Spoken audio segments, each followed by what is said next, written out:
pagsasama na di may hambing. Ngayon sa bagong siglo, sabay nating harapin anuman ang pagsubok, sabay nating pupuruin. Lagi makakaya, basta't ika'y kasama. Sarap maging barkada, lagi makakaya. Sarap maging barkada, San Miguel. Sarap maging barkada. Noon, ngayon, kahit kailan, wala pa rin sasarap sa ating samahan. San Miguel.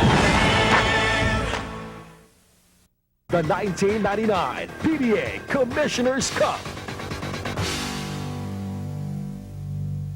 Good evening, ladies and gentlemen, and welcome to Game 6 of the Commissioner's Cup Finals of the PBA's 25th season. First, let's meet the San Miguel Beermen.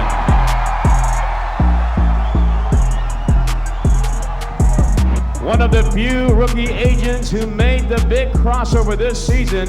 He has played in just 13 games so far this year and is just waiting for his big break. At 6'4" with lots of potential, number 32, Robert Duat.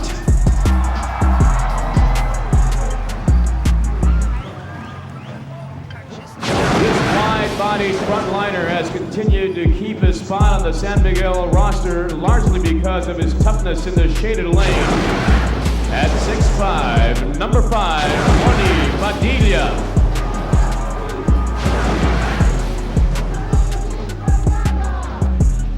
Another solid frontliner on the San Miguel Beer roster. He's best remembered for his string of 8 consecutive finals appearances with 3 different teams starting in 1995. Standing 6'7", number 24, Chris Jumbo Volado.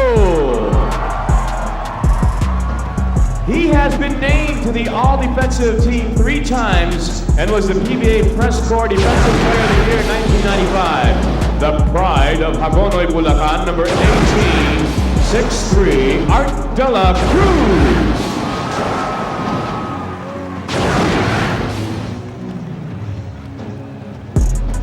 This PBA journeyman continues to be a threat on offense, especially from Media Brain.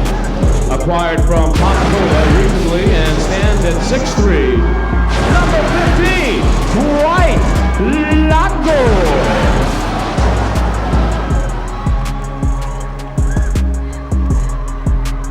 This newly acquired 6'6" slot man from Pop-Cola is a defense specialist. He fits well as the Beermen's definitive role player.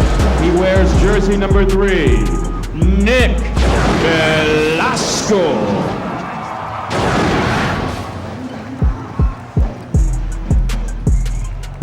He was a second round and 9th overall pick in 1993, but only got to see action in the PBA after 2 years. He has slowly evolved to be one of the most dependable shooters of the Beermen. Standing 6 feet flat, number 7, Mike Mustre. One of the more reliable court generals in the league and a dead shot from three-point country, number 1, numero uno, Boybet Victoria.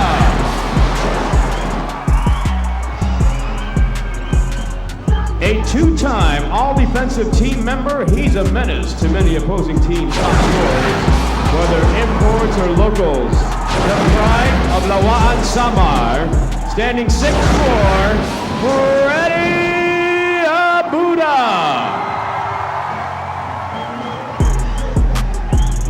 Having been named to his first All-Star game last season, the PBA Centennial team to the Asian Games, and to the PBA Mythical Second Team at year's end.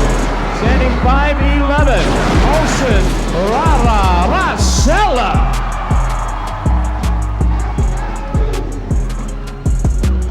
Playing in his second year in the PBA and one of the candidates for this conference's best import honors. Standing 6'6", number 40, Turkin Mott.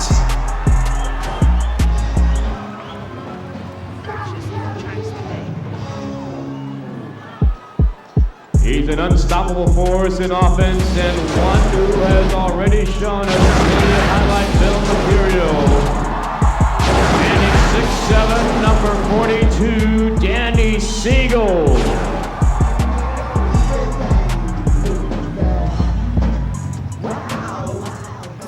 And last but not the least, for the Beermen is last year's number 1 draft pick and rookie of the year, the pride of Urdaneta Pangasinan. Standing 6'6", let's raise the roof for number 10, Danny Ildefonso.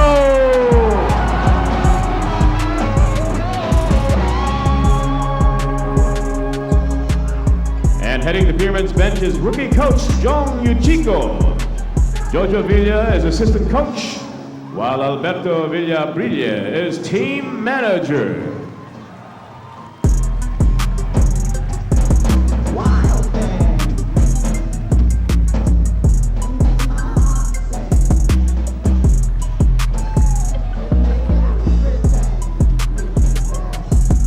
Put your hands together for San Miguel Beer.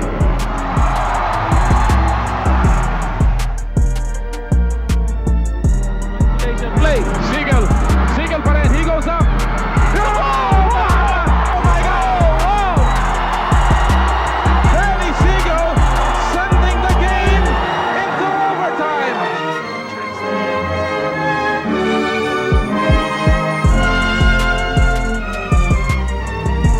San Miguel Beerman, Danny Siegel.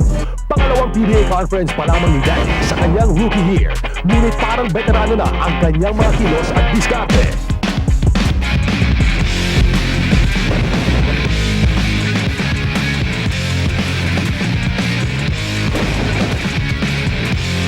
$29 points ang kanyang ginawa sa panalo ng San Miguel kontra sa Shell sa Game 5. Siegel. What a jump by Danny Siegel and one. Getting the foul with Genji Parash. Sa finals, he averages in double figures, 16 points with 7 rebounds.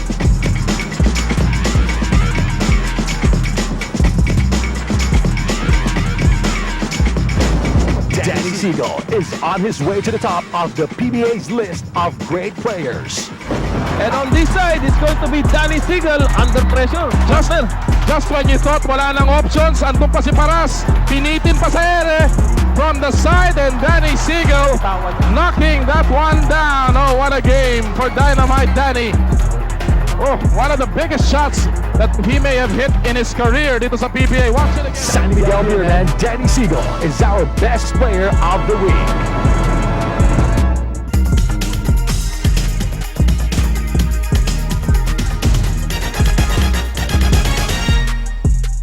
Finding the starting lineup for San Miguel Beer.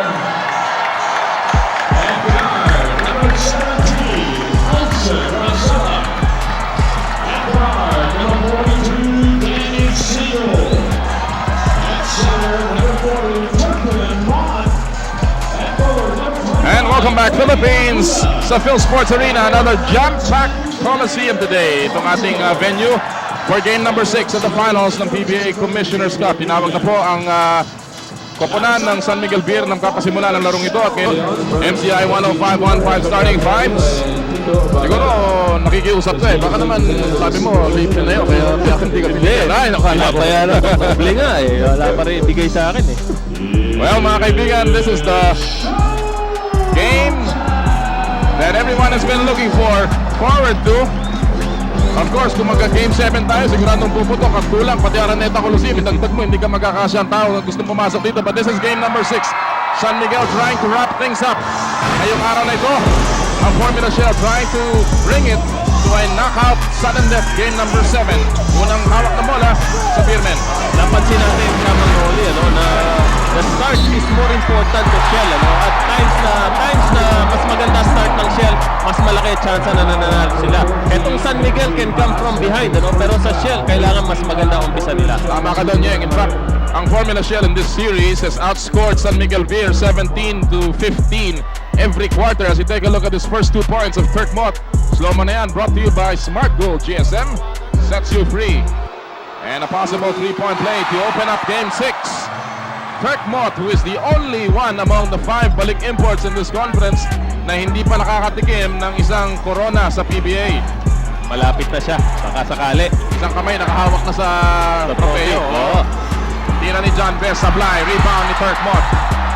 Alam mo, marami nagsasabi na itong Formula Shell, matindi ang dibdib, talagang walang kabat, miski sa ganitong klaseng sitwasyon, hindi sila umuurong.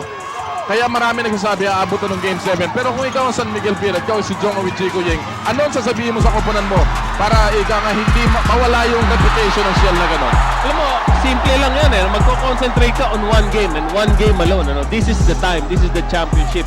Wala na ibang araw pa, huwag ka na maghintay or huwag ka nang umasa, na tatagal pa itong series na ito. Because iba na ang kwento pagdating ng Sunday, Iba That's na right. talaga ang kwento. So, this is the best time actually for San Miguel, Meron silang isang chance na na-forgo nila yung third game nila. That could have been also it, Pero ito, second chance at the championship para sa kanila. Oh my goodness, sinapal ni Kirk Mott pero counted daw. According to the referee. At talking about the referees, ang ating mga taga-pito ngayong araw na to, referees Ernie De Leon, Benji Chua, Efren Garferio. Ayos. Nakita natin talagang goaltending, doon sa replay. Pababa na yung bola. San Miguel is on top by 3 after that last shot ni John Best. Danny Siegel, malakas. Rebound na naman ni Freddy Abuda. And he puts it back in. Well, this time it's San Miguel getting a good start. Ako, delikado yan. Masama yan. Masama yan. Oo. Masamang balita yan. Para sa Shell. Alam mo, kasarapan ng San Miguel itong si Freddy Abuda. Bagamat hindi siya sumiscore, although starter siya, ang average ito sa rebounding halos 6 kada laro. Oo, maganda ng rebounding yan, Benji Paras with a tip-in. Another offensive rebound by the Tower of Power. Something that they have not been able to do very effectively dito sa setting ito, yung rebounding. Oo, at maganda naman ginagawa ng Shell dito is they're more deliberate on their offense. Hindi ka mukha sa San Miguel. Gandang depensa ni Daniel Defonso forcing a jump ball. Laban sa mas maliit na Jerry Esplana. And you talk about Jerry Esplana, Yeng, alam natin kung gaano kahalaga siya dun sa championship nila against Tanduay nung All-Filipino Conference. Pero dito sa second conference, parang hindi kasing galing ang kanyang performance compared dun sa una niyang championship series this year. Siguro masabi natin, slightly below par, yung nilalaro ni Jerry Esplana. And we're looking for a really big game from Jerry. Could be tonight. When you talk about a big game, it's a big start for San Miguel Beer. Here in the first quarter, a 7-point lead after that shot by Danny Siegel. 4 players have scored para sa San Miguel Beer. Isa na lamang ang hindi gumagawa dito ng puntos at yun ay si Daniel Defonso among the starters. Here's Best. There's a foul, no basket. And this one will go against Freddy Abuda.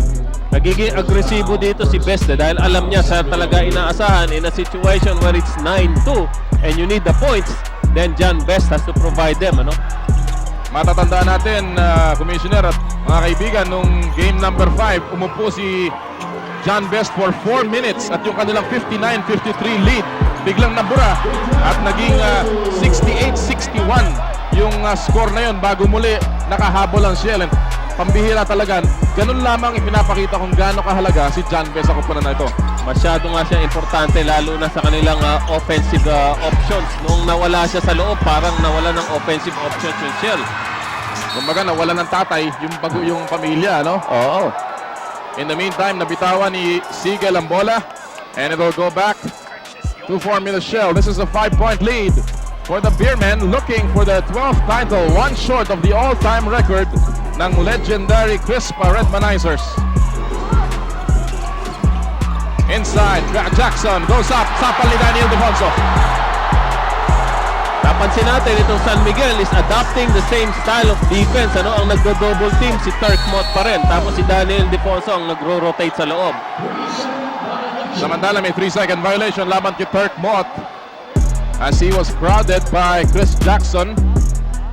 So dalawang magkakapit na turnover laban sa San Miguel Beer. Yan ang dapat nilang pakaingatan dahil itong San Miguel Beer medyo mataas ang kanilang average pagdating sa turnovers. Yes. At alam mo, kasama Noli, pagdating ng Game 6 ng finals, halos wala ka nang maitago, no? Doon sa magkabilang team, wala ka nang maitago strategy-wise, no? Wala na sorpresa. Wala na. Ildefonso, kita mo naman ang depensa ni Benji Paras.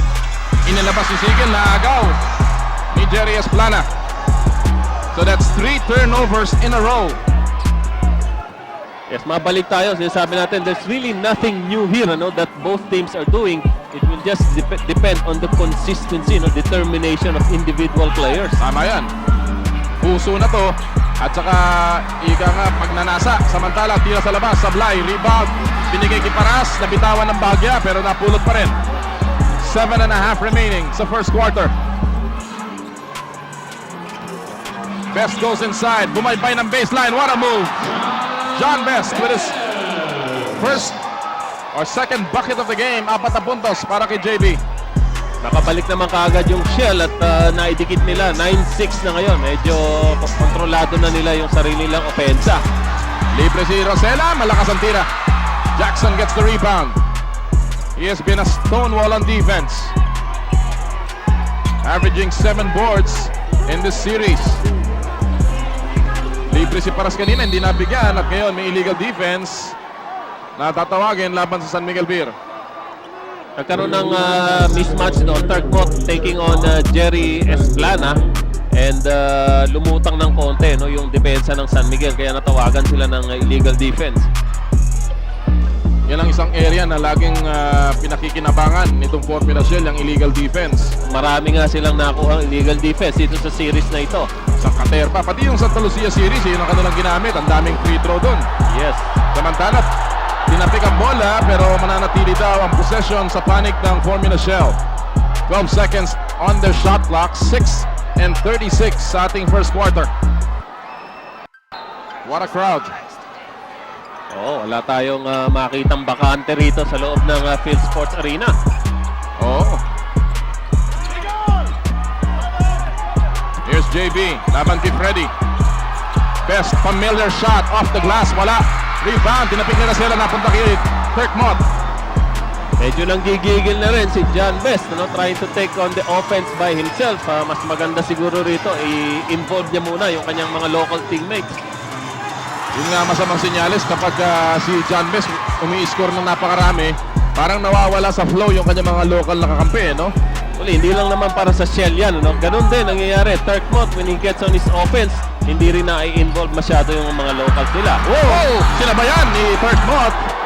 And that's a hard foul given up by Mott. Nabitawan niya si Benji sa gitna, no? Hinabol na lamang niya, And Turk Mott will pick up his first personal foul. Benji Paras and Formula Shell trying to come back. Dito sa first quarter, they're down by 3.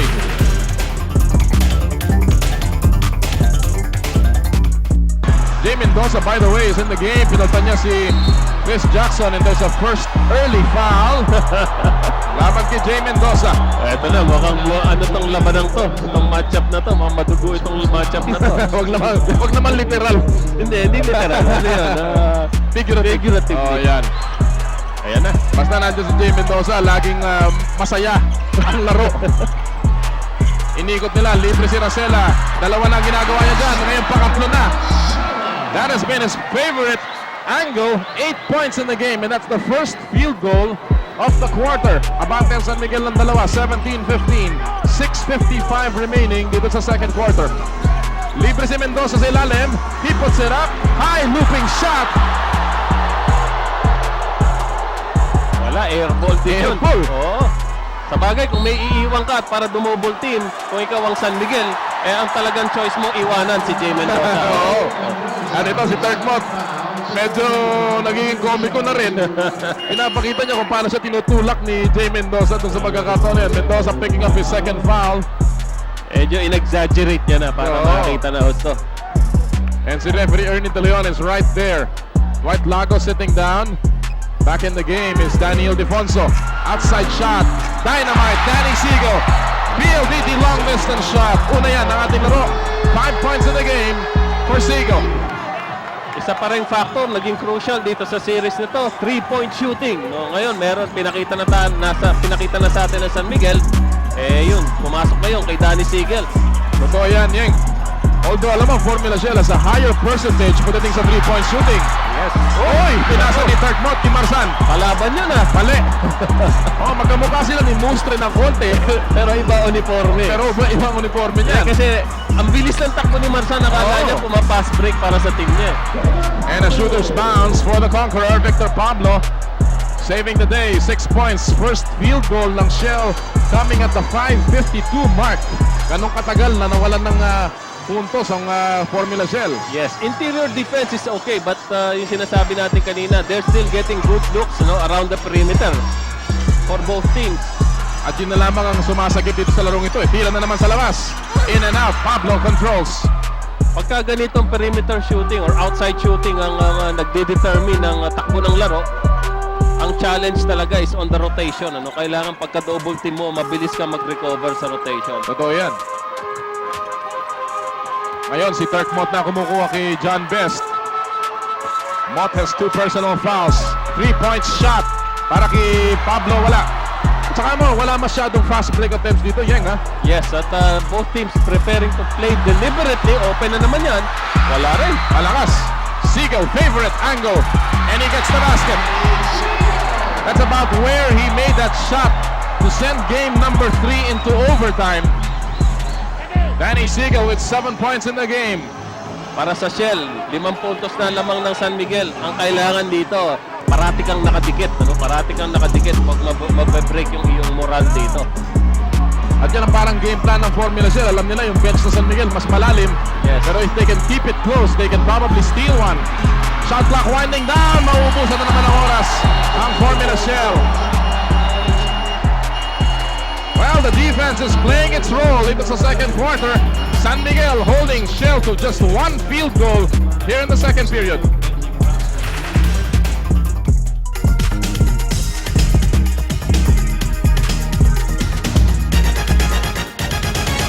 Purchase your tracks today. And hit the spin, parang bread and butter nitong si Dynamite Danny. Yan, dyan sa may right side yan. Wow! Oh, one-handed shot yun para kay Turk Mott. Oh. Making basketball look so easy. Malaki naman yung kanyang mga Palad. kanyang palad So kaya-kanya i-control yung bola kahit isang kamay lang. Ayan yung perimeter shooting natin. San Miguel 8 for 26. Formula Shell 3 for 17. Aray. Parehong parehong mababa ang shooting percentages. May foul na tinawag sa pagsaksak. Ito ulit yung tira ni Turk Mott. Parang napakadali, isang kamay lang. Sa aking mga palad, isang palad ka lang.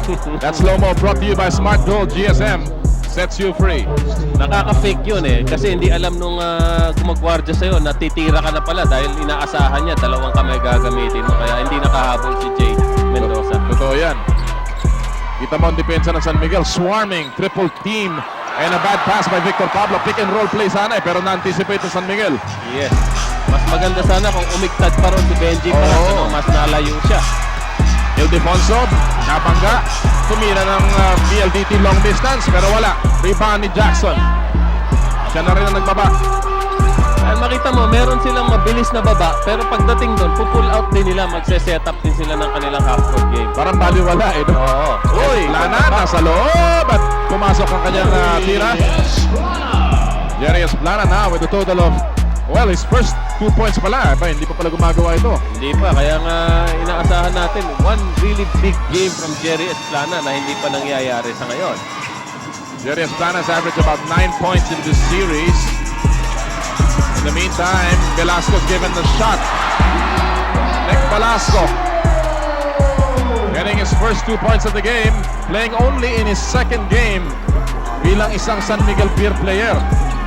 Mukhang komportable siya dito sa team na to, sa sistema ng San Miguel. Yung role niya talagang tailor-fit sa kanya dito sa team na to.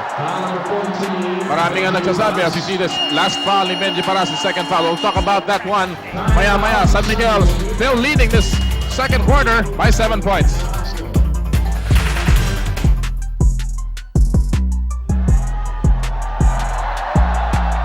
Jollibee gives you big savings with Jollibee's bestsellers 20% off. That's 20% savings on one-piece Chicken Joy and Spaghetti Value Meal and regular Yum with cheese and regular fries value meal.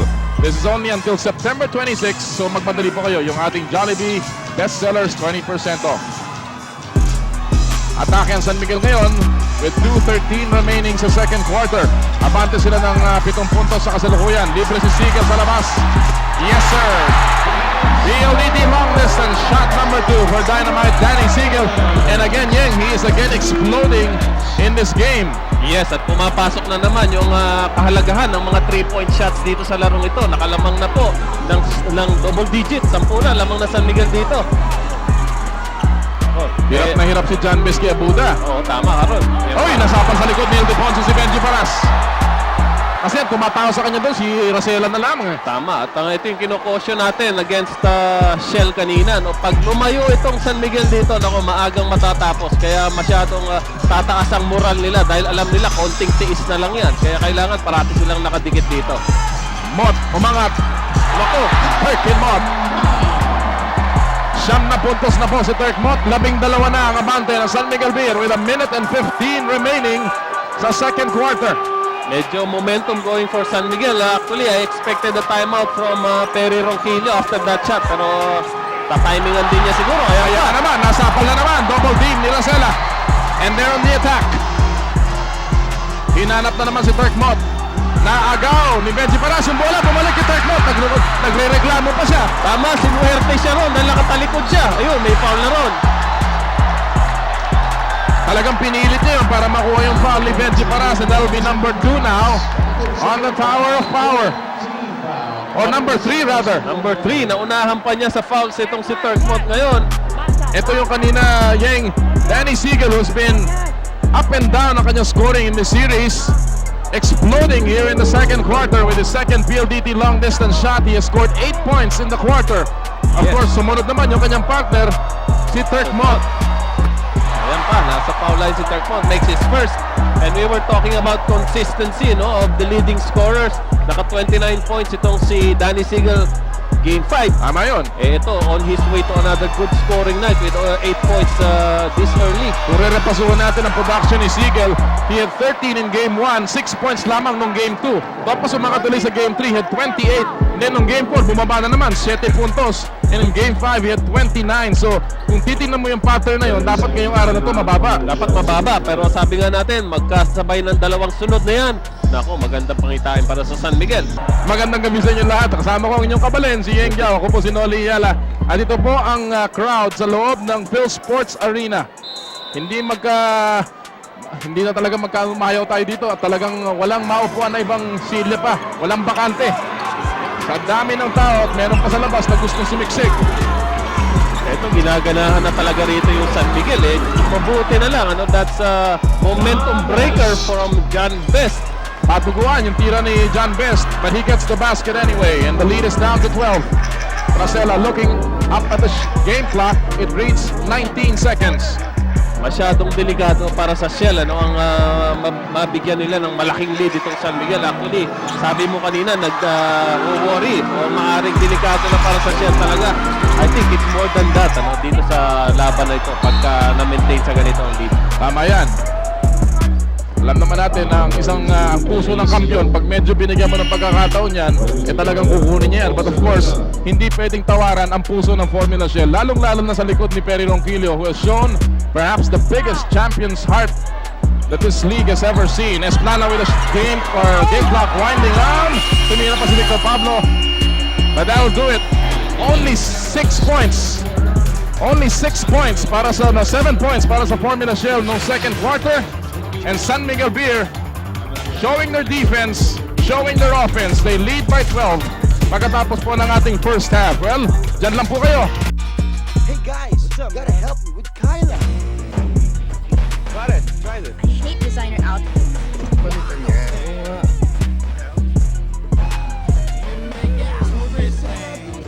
You're hopeless. Get out of here. Gimmick na.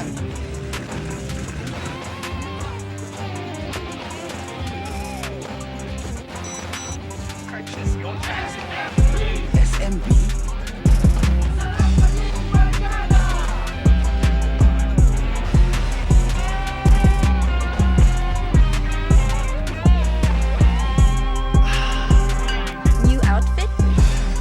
mo ng lahat. Huwag lang to. Abante ang San Miguel as we begin this third quarter ng 12 puntos. At sila ngayon ang may tangan ng bola. Perkin Mo takes the first attempt of the Beerman and he gets the first basket of the quarter. Develop ni Turkmat yung tirang yun. Hindi na siya kailangan dumribble paloob para sa kanyang inside shot. Oo. Alam mo yung dalawang koponan niya yung napuna ko lang ha. Hindi masyado sila nagtagal sa kanilang locker room no, sa dugout. Talagang parang pinabalik sila kagad, nag-warm up sila kagad, nag-shooting. At parang kukunti lamang ang pinag-usapan. Palagay ko, alam mo, game 6 na ito, no? Whatever they want to talk about or they have to talk about, alam na nila, nakaukit na yan sa kanilang mga isip eh. Kaya motivation na lang actually ginagawa ng mga coaches dito. Parang kaya mo ito, kaya mo makabalik. Ganun na lamang eh, no? Ganyan na lang. Well, in the meantime, Daniel Defonso getting a basket from the outside. Kanina si Benji Paras hit one. Kung ating kututusin dito, Yeng, apat lamang ang gumagawa ng puntos sa siya. Actually, 3 lamang si Esplana, 2 puntos kanina.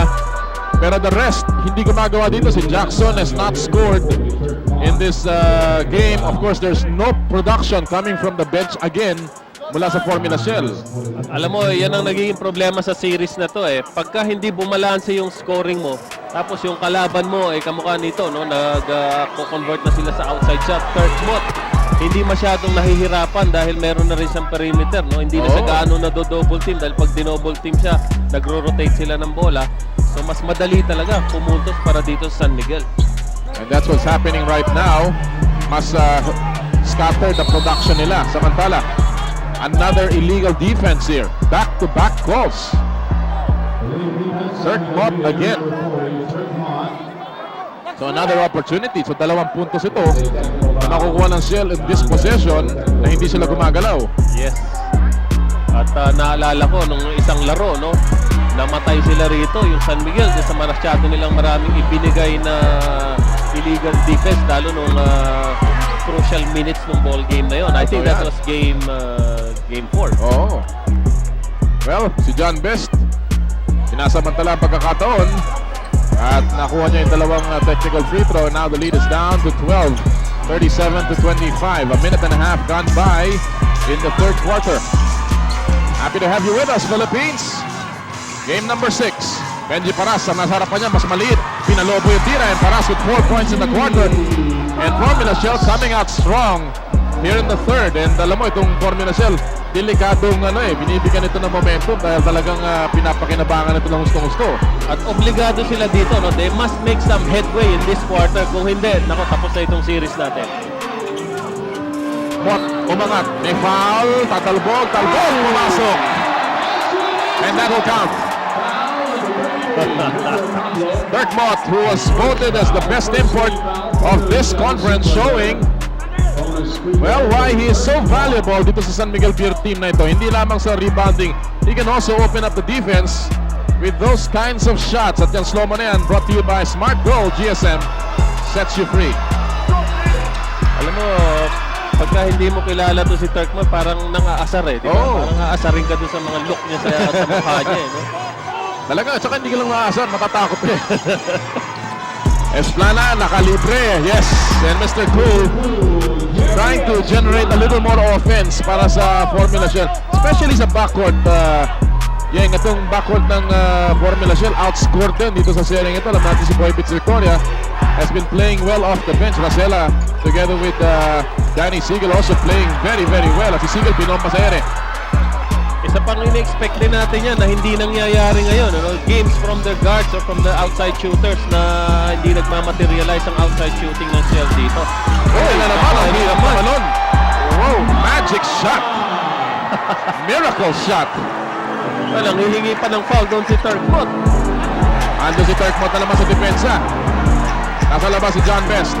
He goes baseline and there's Freddy Abuda. Perennial member ng ating all-defensive team, Freddy Abuda. May not be scoring but he's always there pagdating sa play. Yes. At dito pinapatotohanan na naman, ano? Offense will win you some games, no? But defense will win you the championship. Yun. And pagka ganito, dinidepensa ng San Miguel, mukhang palapit ng palapit sa championship ito. Maganda depensa nila rito, hirap na hirap ang Shell. Iba talaga yung Abuda pag dumidepensa kay John Best, no? Uy, kumalag yung tira, halos pasok na yun, iniluwa pa. Yes. 12 pa rin po ang abante ng San Miguel Beer. Walot kalahati ang nalalabi sa ating third quarter. San Miguel only needs one more win to wrap things up here in the PBA Commissioner's Cup. Turk Mott short on that shot. Attack by Abuda. Nako, delikado. Ay nangyari kay Turk Mott. And he's wincing in pain. Wow, what a development, ha? Namimilipit sa sakit. Hawak yung kanyang kaliwang tuhod. Nako, mukhang serious ito. Oh boy. This is a dire development kung meron mang seryosong kapansanan dun sa kanyang tuhod. Tingnan natin kung ano nangyari dito, Yeng. Yes. Umangat dito si Turk Mott pagkatanggap eh. As he goes up, he goes down. Uy, he steps on the foot of Jerry Esplana at na-twist niya yung kanyang kaliwang binti eh. Ewan natin kung ankle yan o tuhod. Alam mo, mas grabe ang kuntuhod yan, ano? So let's just siguro pray na yung ankle lang ang nasaktan dito. Pagkatuhod kasi medyo grabe yung injury na yun. Well, we'll check on the condition of Turk Mott maya pero tumindig. Uy, tumindig. Si Turk Mott, may timeout ng San Miguel Bay. Magbabalik po kami sa ilang sandali.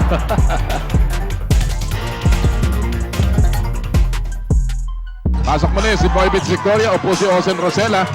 Pambihira ang depensa ni Abuda dito. Kita mo, lagi nasa harapan lamang. Pero kita mo naman yan, pahirapan.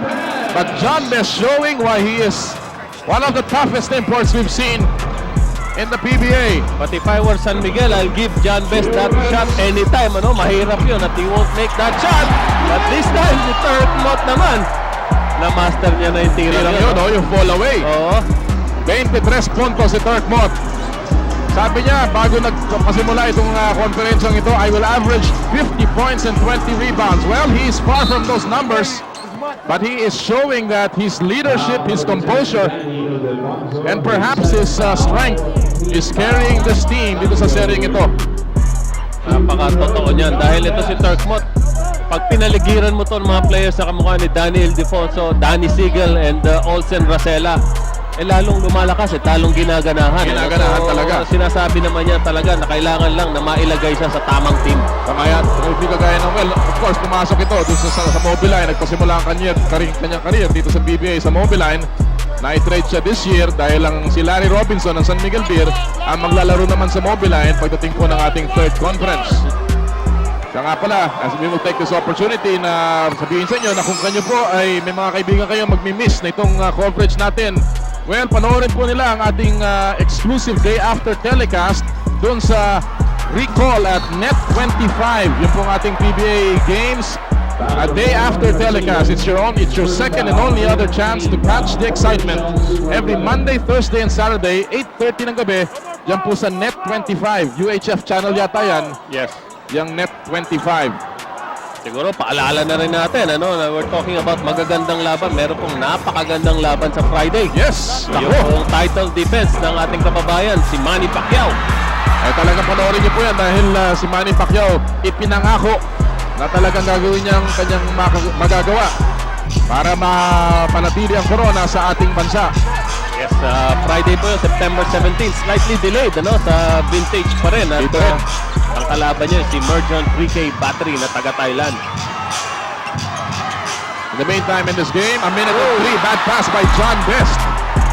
Yun ang hindi mo pwedeng ma-afford pag ikaw nag-aabol ng 11, championship game pa. Alam mo, meron siyang option doon sa mas malapit sa kanya. Hindi ko lang alam ba't scored pass pa niya. Uy, offensive foul laban kay Turk Mott. And that'll be number 3 on Mott. That's a good break there for Shell. But kailangan lang yung good break na ganyan, ma-convert mo naman sa puntos. Ano? Tama yan. So, importante rito, makapuntos ang Shell. Jun Marsan is back in the game. Alam natin si Jun Marsan pagka kailangan ni Perry Ronquillo ng hustle. Yan ang pinapasok niya. Sablay ang tira ni Marsan. Rebound ni Freddy Abuda beating John Best. Ganda ng depensa ng San Miguel, closing out the offensive options of Shell. Uy, libre si Ildefonso. Hindi napasahan ni Lago. Medyo nag-uubos si Lago ng oras eh. Back to the hands of Turk Mott. Again, that shot. Different result. Rebound by JB. Pushes it down court. 11 ang abante ng San Miguel. That much time remaining in the quarter. Last shot time, maybe. John Best hemmed in. Forces one in. Missing it. Rebound ni Freddy Abuda. Well, he's the only option on offense. Wala na silang ibang maisip na opensa except John Best. And San Miguel Beer continues to hang tough dito sa game number 6. Turkin Mott, 23 points, 12 in the quarter. And the Beermen on top by 11 with 1 quarter to play. We'll be back. Muli po isang magandang gabi sa atin sa inyo lahat mga kaibigan. Welcome back sa game number 6 dito sa PBA Commissioner's Cup Finals. Abantes San Miguel Beer ng 11 pero hindi na. Roy Castillo off the bench here. Bangs away from PLDT long distance to cut the lead down to 8 points to start the final quarter. Yan ang kailangan gawin ng Shell. Look for other offensive options other than John Best. That time, 3-point shot from Noy Castillo. Namimiss na nila sa offense. Si Vic Pablo, namimiss din nila si Benji para sa kanilang opensa. Totoo yan, si Vic Pablo has not scored here in the second half. Sablay ang tira ni Mott. Nakuha ni Lagot, they foul. Intensity all over that play. Noy Castillo may foul, yes. Dito na pumapasok yung mga contributions ng bench. We know that Dwight Lago has gotten some minutes and contributed to the cause of San Miguel. So for Nick Velasco. At nakikita natin si Ed Camacho, marketing manager. At yan naman po sila Mr. Frank Cruz, country manager ng Caltex Philippines. At si Mr. Rico Cavistani, general manager, retail. Hindi lang pala executive sa San Miguel ang full force dito, pati yung Shell. Oh, maniwala ka. Ang daming, well, alam ko na nandito ngayon. Mga abogado namin, lahat nandito eh. Ay, ganun ba? Pinag-usapan ng abogado. Mukhang may kaso yata rito. Hindi naman. Kaso ito, laro ito. Ayun. Pinag-usapan yung mga abogado. Magandang gabi kay Atty. Amalia Gumapos at saka yung staff niya dyan sa RTC ng Manila. Pinangako ko yan eh. Magandang gabi sa inyo lahat. Welcome sa game number 6. Kaya ikaw ang kukunin ko abogado. Atty. Noli, basta may problema tayo. Esplana, wala. Natipensahan siya doon. Siguro may instruction na rin kay Esplana. Medyo dinin mo ng konti dahil hindi ka gumagawa ng puntos dito. Kailangan kita. Pero hindi siya kailangan magmadali. No? Oo. Parang nagmamadali na yung Shell dito sa pagkuha ng lead na ito. Victoria. Nakatay na naman. Oh! Ayan na naman. Nagpapasimula na rin si Boy Bitch. Well, sinagot niya yung 3-point shot kanina ni Noy Castillo na hindi na naulit ng Cormina Shell. So balikan lang sa 12 para sa San Miguel Beer. And there's a foul here called by referee Garferio. This one will go against Turk Mott again. Oh. Fourth foul of Turk Mott, and here was that last shot. Well, Boy Bitch Victoria did this a lot nung game number 5. Yung slow mo na yan, brought to you by Smart Go. GSM sets you free, and now he's doing it again, Commissioner. Maganda kay Boy Beats Victoria. Hindi nawawala ng kumpiyansa sa labas yan. Basta open siya. Kanina nakita natin, naglilintis siya. Totoo yan. Pero bigyan mo ng same shot anytime. His confidence is always going to be there. He did not score for the first 3 quarters. Yun ang kanyang unang field goal in this quarter. And we take a look at Vice Governor Joel Reyes ng Palawan. Kasama siya kanina ni Governor Socrates. Welcome po sa inyo lahat. Illegal defense na naman. Talagang suking-suki ito si Tagmot. Kasi gusto niyang makatulong. Gusto niyang makasag sa loob kaagad. So nagtitipid siya ng space. Pag nahuli ka naman ng referee, illegal defense ka. Tama yan. Well, sige pare. Babatiin ko na rin yung father-in-law ko. Birthday ng father-in-law ko sa Biyernes. No? So, Happy birthday, sir. Na tayo. Oh, happy birthday, sir. Tony Tablante. Uy, mga big boss naman ng San Miguel. Mr. Henry Coambo, of course. Laging nandito yan. Sinusuportahan ang kupunan ng San Miguel Beer. Well, this game is far from over. 10 minutes remaining. In this final quarter, game number 6, San Miguel needs only one more win. But Cormina Shell has always shown its recuperating powers. If there's any time to show it, it's just about the right time now. Lead is down to 9. Wala sa loob si Benji Paras. So ito si Chris Jackson taking some of the offense. Wow! Unbelievable. Grabe, Nick Velasco naman ngayon. Kanina si Dwight Lago. Nice stroke. Ang ganda ng kanyang follow through doon. Nick Velasco with 4 points. Doon ang kanyang production back in game number 5. So again, the bench coming out here. Oh, inahuli si John Best ni Danny Sigal. And there's going to be a loose ball foul here. If this is on John Best. Oh boy. Yes, it is on John Best. Pangapat na rin ni John Best yan. So pareho na sila ni Turkmont ngayon. Yun ang mga useless, partner. Tama ka ron. No? So, na-frustrate lang siya dun sa situation na yun. Kaya siya pumaul at medyo kailangan may mangyari na rito. Ano mong problema na tuloy si Coach Perry Ronquillo. Ang layo na natingin ni Perry Ronquillo. Napakamalalim. Obviously, he's now beginning to feel the pressure. Outside shot, supply. Corby Michelle on the attack. Labing isa ang kanilang inahabol. Papasok po tayo sa 7 na minuto sa final quarter. Pablo is open. PLDT ball. Distance shot. Yes. And Victor Pablo cuts down the lead with 8 points. That's a good gamble there by Vic Pablo. Hindi naman talaga siya known as a 3-point shooter, pero binigay sa kanya yung opening. Might as well take it. That's what you need at this point. Victor Pablo was average. Ano yun? Tira na naman. Si Turkmont, yung minaster na tira dun sa side.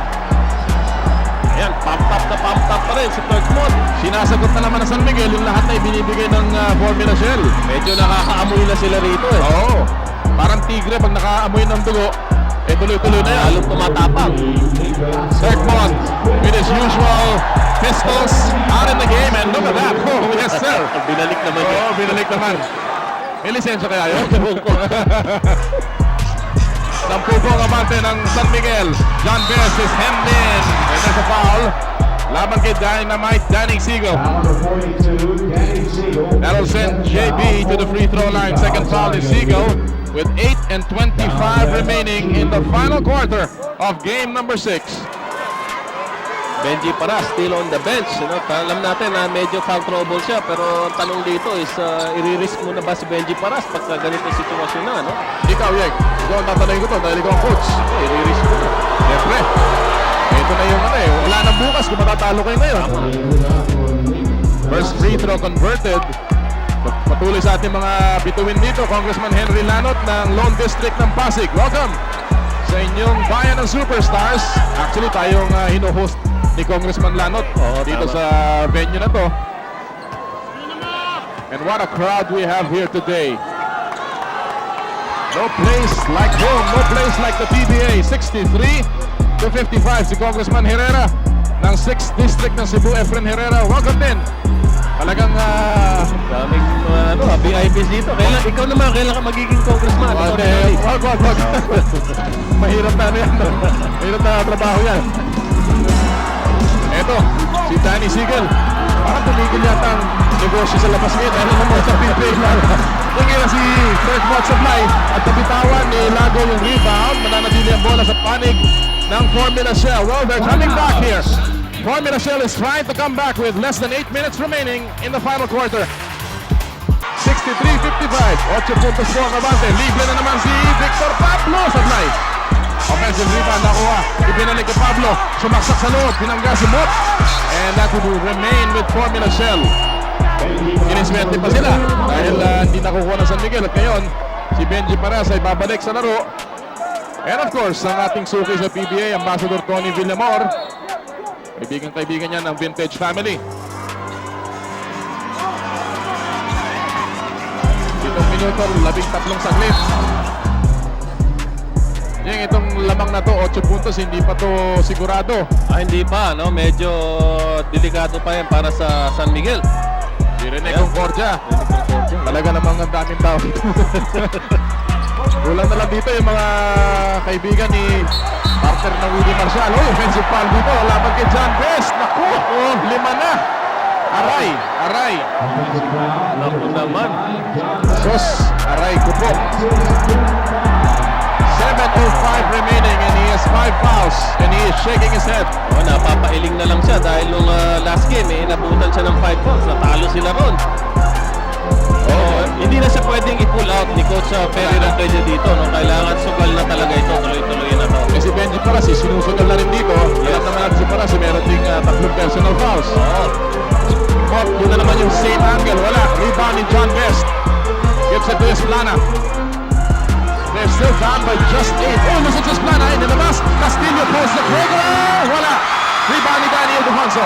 That could have been a big shot. Yes, that was a good setup by Jerry Esplana. Sayang lang, malaking puntos yun na nawala para dito sa Shell. Pinoy Castillo has struggled. Only 35% from 3-point range. We know he can shoot much better than that in the championship series. Rosella, he will take a field beating long distance. Wala. Rebound ni John Best again. Makikita mo rito yung determination ng San Miguel defense. They're always there stopping the fast break and transition game of Shell. Tama yan. Mabilis ang baba nila pagdating sa fast break eh. At ngayon sa pagsaksak ni John Best, si Freddy Abutay tatawagan ng kanyang ikatlong foul. That will send JB to the free throw line. Well, partner, meron lang akong babanggitin dito. Merong fundraising exhibition game between Tanduay and San Miguel Pier nagaganapin sa Goodyear Gym sa Las Piñas sa September 25 po, alas 4 ng hapon. Ito po ay fundraising exhibition game. Tawagan niyo po si Janet Altamirano sa numero 805-5008 for more information. May mga import na siguro dyan, ano? Yung mga bago. Sa third conference, Oo, yes. makikita niyo yung mga bagong import dyan. Of course, ang pupunan ng mga marami ng import na nagdatingan dito. Halos lahat yata nandyan na. Oh. Less than a quarter, half a quarter remaining here. Ian Imot. Short. Rebound ni Vic Pablo. Oh, inaabangan na yung tira niyang yun. Eh. So kailangan mag-iba naman siya. Either pass off or drive to the basket. This lead is just 6. And another foul. Nasa penalty na San Miguel. And now Shell is coming back via the free throw line. Ito, ang balik ng Shell na to with the illegal defenses of San Miguel. Marami silang binigay na puntos doon sa foul line. At meron pang mga foul shots na binibigay pa rin. Pinag-usapan natin ang odds, Yeng, nung nagpasimula tayo ng ating coverage. Let's talk more about odds since 1991. 5 of the 8 teams which won Game 5 after a 2-all series went on to win the championship. But only 3 in the last 6 na nagawa po. Medyo bumababa yung percentage na yun. Pero marami pa rin ang nakakapanalo ng kampyonato pag ikaw nanalo ng game number 5. That's a... Alam mo, malaking bagay na yun eh. Makaangat ka lang ng few percentage points above 50%. Oo. So, ibig sabihin, lamang ka na. Percentage-wise. Pero ito, ang Formula Shell, they have not lost their last 7 do-or-die games. The last one being that do-or-die game against Santa Lucia back in game number 5 nung semifinals, and now they're coming back once again. 4 na lamang ang abante na San Miguel. This is game 6. Kinuha lang talaga sa tiyaga ng Shell ito with their defense. There's a foul. Foul na ron. Pero inunti-unti ha. Nakita natin, hindi biglang naging 4 yan. So, tinaga talaga ng Shell ito. Inunti-unti nila. At saka yung depensa nila umiiral na naman dito, Yeng. Ang problema na San Miguel sa akin palagay, ito si Mot, panayang birada na dun sa kanyang comfort zone na yun, na wala na nangyayari sa kanya. Meron ng kasamang overconfidence si Mot. Baka akala niya tapos na itong laro ito. Totoo yan. They go back, 2-man game on the left side. Mot, binalik niya, Rosella. He takes the long shot, nothing there. Rebound, nakuha ni Esplana. Here's Jerry. John Best, limpis atras. He pulls the trigger, nothing there. And it's stopped out by Freddy Abutay to remain with Formula Shell. And the Zoom Masters are coming back in a big way. This is not yet over. This is game number 6 of the finals. Samang Noli, kailangan siguro congratulate na natin yung ating commissioner at yung commissioner staff doon sa kanyang opisina. Napakagandang series ito at napakagandang conference ng commissioner staff. Talaga naman. Wala nang dadaig pa. Talaga namang buhay na buhay ang ating, ang inyong liga, ang PBA. Salamat sa inyong lahat. 63-59. San Miguel. Medyo nagiging defensive ang game ng San Miguel ngayon, ha, Yeng? Parang ayaw nilang Biglang nagkakalangan sila. Binabayo. Pero okay pa rin naman yan. Those two guys are friends. Oh, yeah. Pagkalabanan talaga, wala mo na kaibigan. Yan is Esplana. Yun, sinakayan si Olsen Rosella. Si Esplana, of course, a product of Sambeda. Si Esplana, rather si Rosella naman, produkto ng Ateneo. Oo. 3 minuto, 54 na segundo po nalalabi sa final quarter. San Miguel is still holding on to the lead. They need one more win. Seagull, in and out. There's the first one. Ako, nabitawan niya yung bola. Actually, gusto niya ibalik for a follow-up. And pwede mo na lang i-rebound, ibalik sa labas ang bola ulit. Ito na yung yung composure, yung poise. Tama. Championship experience will count in this situation. Pablo gives it to Paras. He takes the three-point shot. Nothing there. Rebound in Tekmok. 3:19 remaining. What a game. What a series. And it's all here sa bayan ng Superstars. Ano kaya kasamang nawali? Magtapos kaya ngayon ito? O magkikita pa uli tayo ng Sunday? Oh, Silvio Bonso! Sila pa yung Paras na gusto!